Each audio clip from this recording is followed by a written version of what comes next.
지난주에 이어서 연달아 이제 사랑에 대해서 말씀 묵상하는데요. 나름 이유가 있습니다. 왜냐하면 우리가 이제 보통 교회 주제를 정할 때 그냥 우리 교회 전체적인 통일을 좀 위해서라도 총회가 정해주는 주제를 가지고 올해도 이렇게 정했는데, 내년에 이제 총회에서 정해준 주제가 뭐냐면은요, 안 먹어요. 용서, 사랑의 시작입니다라고 하는 주제입니다. 그래서 이게 용서합시다라고 하는 말을 어떻게 우리가 같이 그 주제를 어떻게 삼아야 되지? 고민돼서 제가 지금 고민하고 있고 기도하는 중에, 그래서 우리 교회로서는 뭐가 적당할까 계속 기도하는 중에 있는데, 그러면서 이제 왜 총회가 이 주제를 삼았는지 좀 어느 정도 알 것 같죠. 지금 특히 이 나라가 점점 사랑이 메말라가고 있는 것 같고, 그 메마름에 교회가 또 온상이 되고 있고, 갈등을 부딪히고 서로 정죄당하고, 세상도 사랑이 없지만 교회도 사랑이 없는 것 같은 이런 안타까움의 모습 속에서 다시 사랑을 회복하자, 그리고 그 실천을 용서함으로 시작하자라고 하는 것으로 담아서 참 중요한 의미를 갖고 있다라고 생각하게 됩니다. 정말 우리가 그리스도인으로서 살아가는 자에게 우리가 가장 중요한 건 뭘까? 기도하고 예배, 우리 정말 중요하게 여기고, 우리 삶에 실천할 것들, 우리가 구하는 기도에 응답받는 것들 중요하겠지만, 하나님께서 우리에게 가장 원하시는 것은 뭘까? 한마디로 말하면 사랑이죠. 하나님을 사랑하고 내 이웃을 내 몸과 같이 사랑하고, 한마디로 말하면 너희 사랑하라는 거거든요. 근데 우리가 다른 것보다도 어찌 보면 좀 사랑에 대해서 좀 등한히 여길 때가, 소홀히 여길 때가 있지 않나라는 생각을 좀 보게 됩니다. 그러면서도 우리가 사랑을 잘 모른다라고 하는 것이죠. 사랑을 오해하는 경우들이 있죠. 어떻게 사랑하나? 우리가 보통 사랑 딱 얘기하면 뭔가 내가 내 마음을 설레게 하는 그 사람을 딱 만나가지고 그 사람에게 야 하면서 그냥 콩당콩당 하면서 사랑하는 거, 그게 사랑이라고 생각하면서, 내가 지금 이렇게 사랑받지 못하고 사랑하지 못하는 것은 그 인간이 영 그렇게 마음 상하게 하니까 사람을 잘못 만나서 내가 지금 이렇게 사랑하지 못하는 거야 라고 생각하는 것처럼, 우리가 하나님께도 좀 어떤 그런 마음을 가질 때가 있다는 거죠. 왜냐하면 우리가 하나님 아버지 앞에 우리가 정말 우리가 더 뜨겁게 하나님을 더 귀히 더 사랑하려면 하나님이 내 안에서 뭔가 감동, 뭔가 피를 좀 주셔야 된다는 거죠. 그래서 말씀을 통해서라도, 목사님 주시는 말씀을 통해서 감동을 좀 얻고, 우리가 찬양을 드리면서 막 기도를 하면서 가슴이 뜨거워지고, 소위 말하면 이걸 뭐라 그러죠? 은혜 받았다고, 뭔가 은혜를 주셔야지, 그래서 내가 하나님 앞에 더 진실한 마음으로, 더 열정으로 하나님을 더 뜨겁게 사랑할 수 있을 거라고. 그런데요, 그래서 우리가 은혜를 좀 감정적으로 해석할 때가 참 많은 것 같습니다. 근데 사랑을 오해해서는 안 된다는 것입니다. 우리가 이제 청소년들, 하여튼 몇몇 청년들과 더불어서 1월 달부터 저희가 성경 공부를 하자고 그랬어요. 이거 책 갖고 뒤에도 같이 대상이 있는데, 하여튼 보통의 질문이라고 이 책을 가지고 여러 가지 배우는데, 제일 첫 번째 문장이 하여튼 좀 있었어요. 나 좀 사랑해 주세요 라고 하는 거예요. 근데 이게 어울림에서도 제가 이번 주간에 전해드렸는데, 우리가 이제 연애하면서도 그렇지만 하나님께도 우리가 처음 믿을 때 그 뜨거움이 있었는데, 점점 그 뜨거움이 좀 사라지잖아요. 감격이 좀 사라지잖아요. 그러니까 내가 이제 하나님께 좀 사랑이 식어져 갔나? 내가 하나님 제대로 못 믿고 있나? 이런 의심을 가질 때가 있다라는 거예요. 그런데 우리가 사랑을 생각하면은요, 늘 뜨겁나요? 그렇지 않다는 거예요. 특별히 더 깊은 사랑, 우리가 부모님과의 사랑을 생각해 보면은, 우리가 부모님 앞에 뜨거움으로 감격으로 우리 할아버지 사랑하지만 그렇게 하지 못할 때가 있으라도 그 진득한 사랑이 있잖아요. 그게 그래서 더 깊은 사랑 라고 있는 것처럼, 우리가 하나님 앞에 나아갈 때도 마찬가지라는 거예요. 우리들도 물론 처음 믿을 때의 그 감격과 설레임 가득하지만, 그렇지만 그 감격이 사라져 간다고 해서 그 사랑이 변한 것이 아니라 깊어져 가는 단계라고 볼 수 있다라고 하는 것입니다. 그래서 사랑은, 더 성숙한 사랑은 뜨거운 감정이 보다 인격적인 관계와 예의와 신뢰와 실천이 요구되는 것처럼, 하나님 앞에서, 말씀 안에서 인격적인 관계를 가져가는 것, 그것이 사랑이 깊어져 가면서 신앙의 깊이가 깊어지는 것이다 라고 하는 것을, 우리가 신앙의 삶을 사랑의 관점으로 잘 해석해 보면 우리가 잘 헤아릴 수 있게 된다는 것입니다. 그래서 뭐 이렇게 말할 수 있을 것 같죠. 우리도 이제 젊을 때, 우리 연애할 때는 이렇게 뜨거우셨잖아요. 그러니까 결혼하신 거잖아요. 다 기억이 없으신가요? 네, 그랬죠. 네, 설레기도 하고. 그런데 그래서 처음 그 풋사랑이라고 하죠. 감정이 너무 우리 마음을 동요시키게 합니다. 움직이게 하죠. 근데 이걸로 계속 되지 않잖아요. 나중에 가면은. 그래서 더 원숙한 사랑이 되면은 전인격적으로 변화되어 가는 거예요. 그래서 굳이 말하지 않아도, 굳이 표현하지 않더라도 내 마음을 이렇게 채워가는 그 원숙한 사랑이 그 안에 있고, 그 안에서 교제하고 신뢰를 이루어가는 것, 그것이 어쩌면은 단교의 과정이라는 것을 우리가 생각하게 됩니다. 하나님과의 사랑의 관계도 마찬가지라는 것입니다. 우리가 늘 항상 처음 가졌던 감격을 계속 그것만 주장하면서 있으면 우리가 만나는 사람에게도, 가족에게도, 내 남편에게도, 내 아내에게도 그 감정이 없어. 그러니까 메말라졌어. 이제는 저 사람엔 감정도 없어요. 악감정만 남았어요. 이제 영 사랑이 아니에요. 이렇게 생각하는 것은요, 오해예요. 거기에 머물지 말고 우리는 뭐예요? 더 관계로 나아가라는 거예요. 원숙한 사랑의 관계로 나아가는 과정이 필요한 것처럼 하나님께도 우리가 원숙한 사랑의 관계로 나아가는 것, 이것이 중요한데, 이게 저절로 되는 것이 아니다. 사랑은 계속, 제가 전에도 책 통해서 말씀드렸지만, 사랑은 저절로 느낌으로 되는 것이 아니라 기술이다. 에릭 브롬의 책 같이 인용드리면서 기술로 배워야 되고요, 훈련 받아야 되고요, 같이 이렇게 실천해 가야 된다라고 하는 거. 그래서 신앙의 삶도 마찬가지라는 거예요. 사랑이요, 깊어져 가려면 더 하나님과의 진정한 어떤 그 원숙한 사랑으로 나아가게 되면은 그 안에서 우리 안에 정말 우리가 그 말씀하시는 그 사랑의 기술을 가지고 더 실천해 갈 때 그 신앙의 깊이가 깊어지게 되고, 깊어지면 우리가 굳이 막 뜨겁게 그게 아니더라도 우리 안에 하나님의 나의 삶에서 날마다 채우시고 역사하시고 도우시고 인도하심에 대한 그 편안, 아시죠? 우리 이제 딱 그 윤석열 정도, 우리 김 권사님 정도 되면 이제 서로 뭐 별것 아닌 일에는 흔들리지가 않잖아요. 평안함이 있으시지 않으신가요? 왜 갑자기 또 말씀 안 하시면. 그런 것처럼 우리가 하나님과의 관계도 무슨 일이 있어도요, 흔들리지 않아요. 하나님이 채우시고 역사하시고 도우시고 보호하신다. 그 은혜를, 그 깊숙한 깊은 사랑을 누릴 수 있는 저희가 될 수 있기를 소망합니다. 지난주에 그래서 이제 사랑의 좀 첫 단계, 미숙한 사랑에 대해서 좀 1절부터 살펴봤는데, 그렇게 그래서 우리 신앙도 이렇게 좀 깊이 나가자 라고 하는 건데요, 유아기적인 상태 1절부터 3절까지 보면은 모양만 있고 알맹이가 없는, 사랑이 없는, 뭐 다 한다 할지라도 사랑이 없으면 안 된다.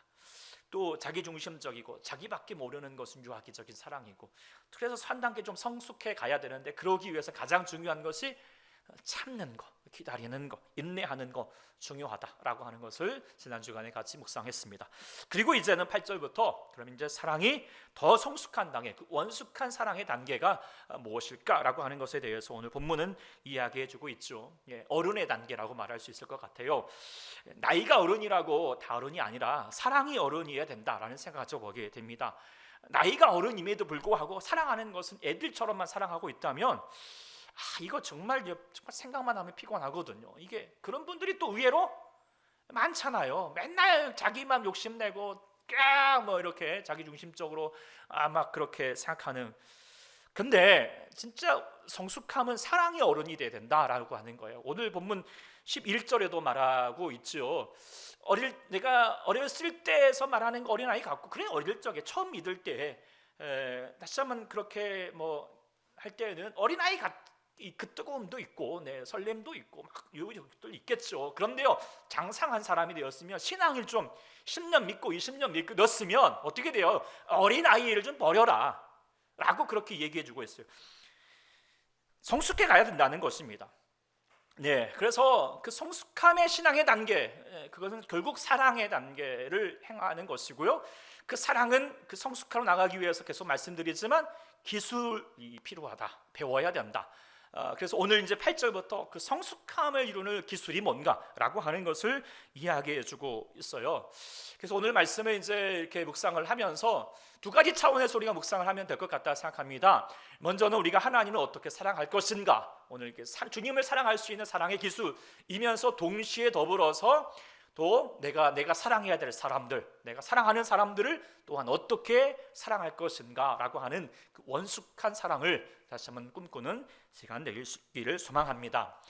첫 번째 이제 오늘 말씀을 통해서 우리가 계속 이제 지난번에도 같이 나눴던 말씀이기도 하지만 같이 또 업그레이드해서 묵상해 보면, 첫 번째로는 우리가 그 사랑의 기술은 떨어지지 아니할 것을 떨어지지 않게 하여라라고 말할 수 있을 것 같습니다.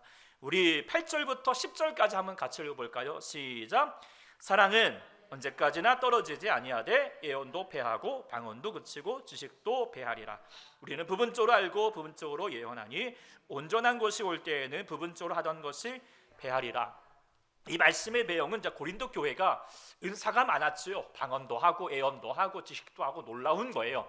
정말 대단한 거죠. 네, 당시에 그런 일이 없었는데 이런 놀라운 일이 일어났으니까 이야, 사람들이 정말 감격을 하고 이야, 하여튼 귀하게 여겼죠. 그런데 중요한 것은 이 모든 것들도 결국은 패할 것이다. 언젠가는 그쳐질 것이 있고 그 모든 것들이 이제 일시적인 것이고 한계적이다라고 하는 것을 강조해주고 있는 거예요.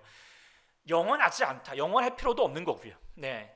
그런데 떨어지지 말아야 될 게 있다. 계속 있어야 될 것이 있다. 네. 항상 있어야 될 것이 있다. 그게 뭐냐? 특별히 13절 같이 읽어볼까요? 잘 아는 말씀 시작. 믿음, 소망, 사랑, 이 세 가지는 항상 있을 것인데 그 중에 제일은 사랑이다. 우리가 살아가는 동안에 결코 없어서는 안 되는 것, 다른 것들은 있어도 되고 없어도 되고, 물론 많으면 좋겠지만 굳이 없어도 상관없다. 그러나 이거 없으면 안 된다라고 하는 것들이 믿음, 소망, 사랑. 그 중에서 제일은 사랑. 사랑은 결코 떨어져서는 안 된다. 떨어지지 않도록 하여라. 메마르지 않도록 하여라 라고 하는 것이 중요하다는 거예요.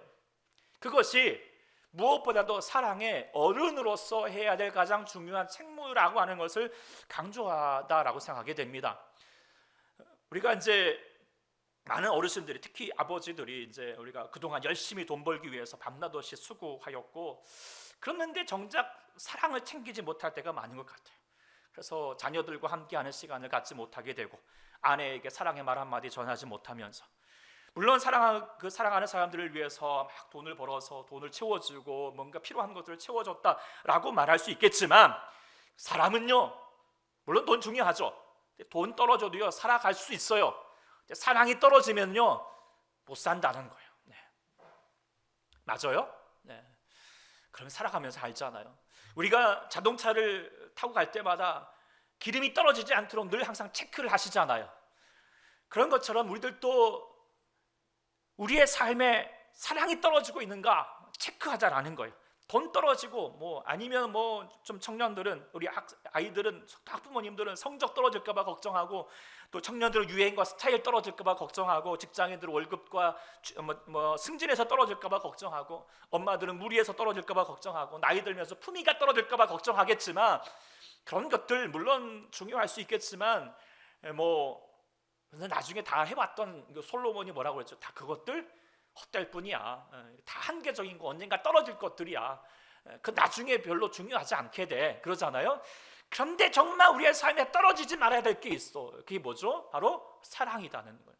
그것을 누구보다도 그 사랑의 어른으로서 그것을 챙겨야 된다라고 하는 것을 이야기해주고 있는 거예요. 특별히 내가 같이 함께 사랑해야 될 일상의 삶에서 가까운 사람들에게 그 사랑을 채워야 된다라고 하는 것이죠. 무엇보다도 그 사랑이 떨어지지 않도록, 메마르지 않도록. 여러분 어떤 것 같습니까?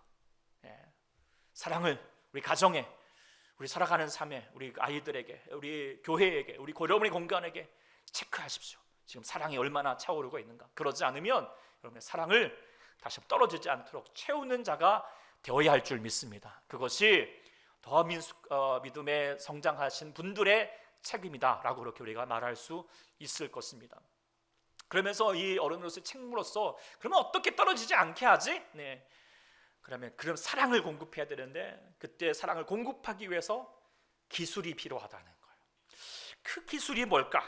정확한 온숙한 기술이 뭘까? 오늘 저는 두 번째에서 같이 중요한 기술 하나를 같이 본문을 통해서 이야기하면, 물론 이제 사랑의 5가지 원어, 갑자기 그 책 이름이 생각이 나네. 그분의 뭐 시간이 필요하기도 하고 선물도 필요하고 여러 가지도 필요하겠지만, 오늘 본문을 통하여서 정말 우리에게 주시는 귀한 사랑의 기술 2번을 같이 한번 읽어볼까요? 시작. 부분적인 것을 알고 카리스마 있게 하기. 이게 뭔 소린가 할 수 있겠죠? 한번 9절과 10절을 같이 한번 읽어보겠습니다. 9절입니다. 시작. 우리는 부분적으로 알고 부분적으로 예언하니 온전한 것이 올 때에는 부분적으로 하던 것이 배하리라. 여기서 부분적이라는 말이 원문 찰나우로 보면 조각이라는 뜻입니다. 조각이 모여가지고 하나가 되지만 어쨌든 이 조각들이 있다라고 하는 거예요. 근데 이제 우리 고린도 교회 성도들에게는 여러 가지 많은 은사들이 있었죠. 애언도 하고 막 방언도 하고.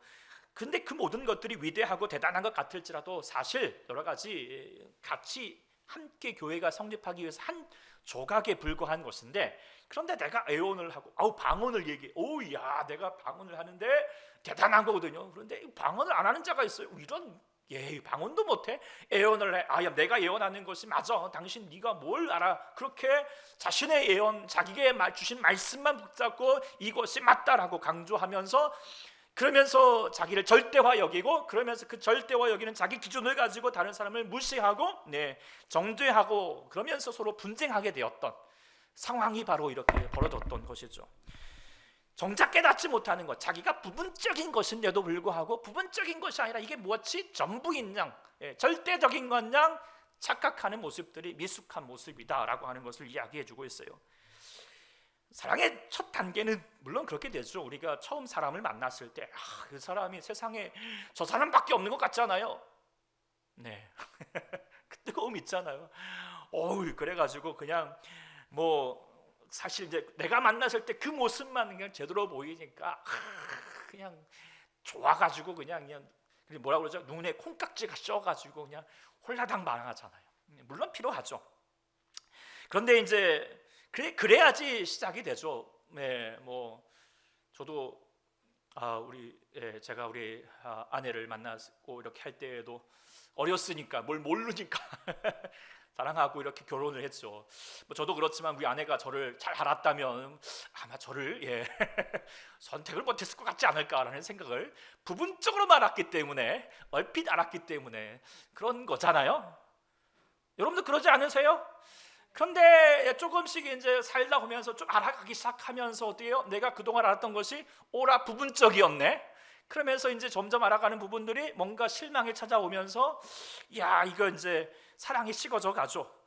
그러면서 더 안 좋은 것은 내가 그래서 이제 겪어가면서 내가 안다라고 하는 것이 그 사람 살아가면서 대했던 모든 것들이 이제 나는 그 사람 다 알아 이렇게 생각나는 거예요. 그리고 그 내가 아는 것과 내가 대하는 것이 절대적인 거야. 내가 맞는 거야. 나는 이렇게 노력을 했는데 왜 너는 그렇게 노력하지 않은 거야? 라고 이렇게밖에 못하는 거야. 그러면서 갈등이 일어나죠. 나는 다 했는데 당신은 못했다는 거예요. 자신은 절대적이고 당신은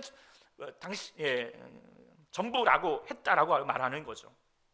그런데요, 우리가 평생을 살아가면서도요, 정말 내가 사랑하는 사람을 잘 알고 있을까요? 잘 알고 있나요? 나의 배우자가 뭘 좋아하는지, 뭐에 힘들어하는지 잘 아는 것 같아요? 몰라요. 그런데 모르면서도 안다고 단장해 버리는 것이죠. 생각대로 주장하고 고집하고. 성숙한 사람은요, 자기가 아는 것은 부분적이라는 것을 인정해 주는 사람이라고 말할 수 있습니다. 전에도 같이 말씀드렸지만 제가 대학원 가서 이렇게 이제 공부를 하는데 그 교수님들이 정말 가끔씩 그런 얘기를 하셨어요. 대학에 가니까 여러분들 좀 알 것 같았죠? 대학원 오니까 어때요? 모르겠지요? 박사과정 가보십시오. 자기만은 모르는 게 아니라 다른 사람 다 모르는 거 알게 돼요. 그런데 교수가 되면 어쩐 줄 아세요? 어차피 다 몰라. 가르쳐봤자 다 몰라. 그러니까 이판사판이야로 가르친다는 거예요. 이게 왜 저렇게 말씀하시나 제가 그때는 몰랐는데요. 제가 말씀을 계속 묵상하면서요, 정말 깨닫게 되는 거예요. 모르는 거예요. 우리가 알 것 같아요? 몰라요. 그걸 인정하는 거고요. 내가 부분적으로 알고 있구나라는 것을 내가 깨닫고 그것을 인정하고 나가는 것이 성숙함이다라고 하는 것을 깨닫게 되는 거예요.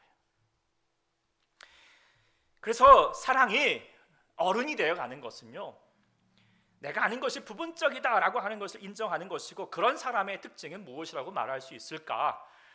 그것은요, 먼저는요, 늘 배우려는 겸손함을 가질 수 있겠죠. 예, 내가 오라, 내가 절대야라고 하면 안 배우겠죠. 그런데요, 나는 여전히 부족해, 나는 여전히 부분적이야. 그리고 그러면서 다른 사람을 향하여 나보다 남을 낮게 여기고 그를 향하여서 배우려는 겸손한 마음을 가질 수 있겠죠. 또 더 나아가면은 또 나도 여전히 배워가는 과정이지만 당신도 배워가는 과정이다 라고 하여서 알아도 모르는 척 그 사람을 온유하게 넓은 마음으로 포용해 줄 수 있는 것, 이것이 또한 어른된 모습의 성숙함이다라고 말할 수 있을 것입니다. 이렇지 않고 반대로 행하면 여러분 이제 싫어하는 꼰대가 되는 거잖아요. 네. 그런데 이런 어른의 모습은 이런 모습이고, 더 중요한 성숙함의 모습은 뭐냐면 이렇게 생각할 수 있습니다. 카리스마 있게 행하는 것이다 라고 이렇게 얘기할 수 있습니다. 그런데 왜 저렇게 말씀하실까? 왜냐하면 카리스마에 대한 우리의 생각들이 뭐냐면, 뭔가 이게 뭔가 포스가 있어가지고 그 앞에 있으면 뭔가 주눅들게 하는 뭔가 아우라, 이런 것들을 카리스마라고 생각하는데요, 사실 성경은 전혀 완전히 반대로 말씀하고 있거든요. 성경에서 말하는 이 카리스마는 뭐냐면 은혜로운 선물, 은사를 말할 때 카리스마라고 얘기를 했어요. 단어를 쓰거든요. 그러니까 이 모든 것들이 내가 얻은 게 아니라, 내가 행한 게 아니라 뭐죠? 하나님이 주신 거야, 하나님이 내게 주신 거야 라고 말하는, 은혜로 여기는 것이 카리스마 있는 것입니다. 그래서 카리스마라고 생각하게 되면 그 반응이 어떻게 돼야 될까요? 네, 그것은요, 무엇보다도 먼저는 은혜로운 거니까 그에 대하여서 감사하게 되고요, 또 감탄하는 모습이겠죠. 야, 그리고 그것이 어찌 보면 더 사랑의 성숙함을 나타내는 것이다라고 말할 수 있을 것 같아요. 그리고 그것을 행할 수 있는 여지를, 능력을 갖고 있는, 기술을 갖고 있는 분이 또 성숙함을 이루는 것이다라고 말하는 거예요. 옛날에 이제 자주색이라고 하는 그 한 책에서 나오는 이야기인데요, 어떤 아이가 초등학교 1학년 때 이제 미국 이야기예요. 이렇게 인디안 텐트를 이렇게 이제 그리는 숙제를 하게 되었어요. 그래가지고 인디안 텐트를 딱 그리는데 이 친구가 자주색으로 이렇게 이제 텐트를 그린 거예요. 그래서 선생님이 지나가다 보면서, 야, 그 자주색은 죽은 사람들이나 쓰는 색깔이야. 너 왜 그렇게 색깔을 칠한 거야? 이렇게 이제 핀잔을 준 거죠. 그 이 아이가 이제 그 말에 상처를 받은 거예요. 그래가지고 이제 그림 그리기를 좀 어려워하다가 2학년이 되었어요. 또 이제 2학년 때 이제 바리톤 선생님을 만나게 되었는데, 이 미술 시간이 되었어요. 자, 선생님이, 야, 오늘 이제 너희가 그림을 그리자. 이제 이렇게 도와주다가 너희가 그리고 싶은 거 아무거나 그려라고 그랬어요. 그랬더니 막 아이들 이제 열심히 이제 막 크레파스를 가지고 그리기 시작하는데, 자기는 도저히 이제 또 이렇게 그릴 엄두가 안 나는 거죠. 근데 선생님이 이제 막 아이들 그림들을 막 보면서 돌아다니고 있다가 자기 차례가 되는 거예요. 가슴을 콩당콩당 대는 거죠. 선생님이 또 나한테 뭐라 하면 어떡하지? 그러고 있는데 갑자기 크레타 선생님이 오셔가지고 하는 말이, 머리를 확 쓰다듬어주면서 부드러운 목소리로 말씀하시기를, 우와, 들판에 하얀 눈이 내렸네. 이야, 멋진 그림이네. 이렇게 얘기해 주더라는 거예요. 그 뒤에 어떤 이야기가 될지 대신 알겠죠. 이 선생님이 정말 사랑의 어른이지 않습니까? 네, 이게 카리스마라는 거예요. 네.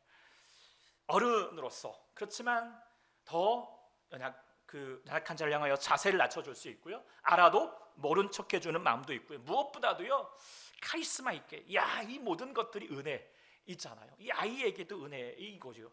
너무 귀하게 여겨주고요, 그래서 감탄해 주는 거예요. 이야 라고 그렇게 표현해 주는 거예요. 이게요, 물론 사랑의 여러 가지 기술이 필요하지만, 우리가 정말 귀함에 가질 수 있는, 어렵지 않지만 그렇다고 해서 아주 또 쉽지는 않은 것 같아요. 표현해 주는 거예요. 그래서 감탄해 주는 거, 감사해 주는 거예요.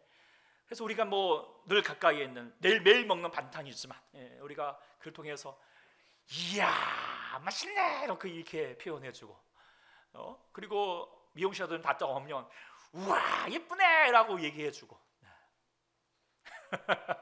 감격이 없나요 여기는? 네. 이게요 고도의 기술이에요. 표현하고 있지만, 근데요 생각보다 어때요? 은근히 잘 못하세요. 그런데요, 우리가 와 감탄해주고 감사해주고 이 모든 것이 은혜로 여겨주는 것. 그게요 사람을 살려요. 사람이 생기 있게 되는 거예요. 하나님께서 우리에게 호흡을 불러주셔서 우리 생명이 되게 하시는 것처럼 내가 사랑하는 사람을 살리려면은요 뭐 여러 가지가 있겠지만 이거 하나면 정말 살리고. 이야. 옆에 사람 한번 해보실래요? 시작. 이야. 거짓으로 하지 마시고 마음을 담아서 하시면요 살아나는 거예요. 뿐만 아니라 하나님께도 마찬가지예요. 하나님께도요 하나님이 뭘 좋아하실까요? 하나님이 내게 주시는 거 하나하나, 소중한 거 하나하나 주시면서 뭐예요? 이야 하나님, 이야 감사합니다. 우와 이런 것도 주시고, 이야 오늘 또 예배하게 하시고 찬양하게 하시고, 이야 우리 하나님께 다시 한번 해볼까요? 시작. 이야. 하나님이요 얼마나 마음 기뻐하실까요? 그렇게 사랑을 할 수 있는 그런 어른이 될 수 있는 우리 모두가 될 수 있는 저희가 될 수 있기를 소망합니다. 그런데 우리가 할지라도 계속해서 우리가 그렇다면 우리가 계속해서 뭐 이야 하는 카리스마도 필요하겠지만 더 나아가게 되면 우리가 어떻게 더 큰 사랑을 이룰 수 있을까? 중요한 것은 마지막으로 같이 읽어볼까요? 시작. 주님을 통해서 사랑하기라는 겁니다. 12절 말씀 같이 한번 읽어보겠습니다. 12절입니다. 시작. 우리가 지금은 거울로 보는 것 같이 희미하나 그때에는 얼굴과 얼굴을 대하여 볼 것이요. 지금은 내가 부분 쪽으로 아나 그때에는 주께서 나를 아신 것 같이 내가 온전히 알리라. 여기서 이제 뭐 거울, 뭐 지금 거울이야 뭐 이제 뭐 반듯하게 자기 모습 볼 수 있지만 당시 거울은 청동으로 만들어 가지고 이게 삐뚤빠뚤해 가지고 보이지도 잘 않아요. 희미한 거죠. 그래서 마치 서로를 바라보는 것이 그런 거울로 보는 것처럼 서로 희미할 수밖에 없다. 우리가 아까 말했던 것처럼 나의 어떤 익숙함으로, 나의 편견으로, 나의 어떤 오만함으로, 또 아니면 때로는 나의 어떤 상처로 그 사람을 바라보면서 그 사람을 있는 그대로 보지 못하고 삐뚤하게 보고 흐릿하게 보고 부분적으로 보면서도 여전히 한계적으로 보면서도 맞지 않은 것처럼 오용하고 있는 그런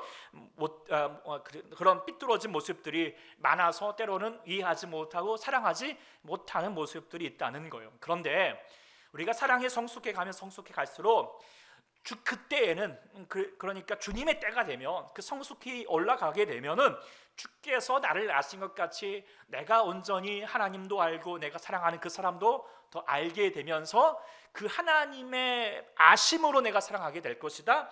그리고 즉 뭐냐면 하나님이 아시는 것이, 주님이 아시는 것이 온전히 아는 것이고, 주님을 통해서 우리가 하나님의 거울을, 나의 어떤 청동 거울이 아니라 주님을 통해서 그 사람을 바라보고 이해하게 되고 알아가면서 더 사랑하게 될 것임을 얘기해 주고 있는 것이죠.